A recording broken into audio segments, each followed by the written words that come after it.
یہ وزیر اعظم صاحب ایک جگہ گئے جا کر جوش میں تقریر کی، میں اپنے کپڑے بیچ کر آپ کو آٹا دوں گا۔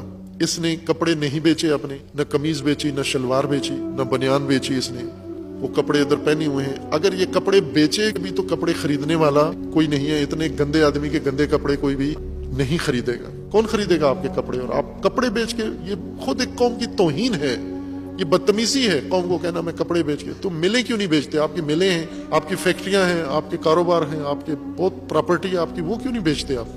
کم از کم جو ملک کا پیسہ لوٹا ہوا ہے وہ واپس کر دو آپ۔ جب قوم کو بے وقوف بنانے، الو اور گدھا بنانا ہے تو کہتے ہیں کپڑے بیچ کے آٹا دوں گا۔ جو آٹا خریدتے ہیں انہیں پوچھیں کہ اس وقت آٹے کی کیا کیفیت ہے، آٹا کہاں جہاں پہنچا ہے۔ ناممکن ہو گیا ہے لوگوں کے لیے روز کا آٹا روٹی کا خرید کے کھانا۔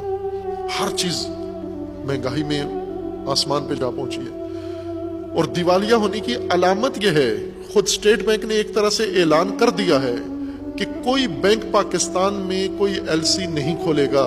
ڈالر بینکوں میں ناپید ہو گیا ہے، مارکیٹ میں ناپید ہو گیا ہے، ڈالر نہیں ملتا پاکستان میں، اسی کو دیوالیہ کہتے ہیں۔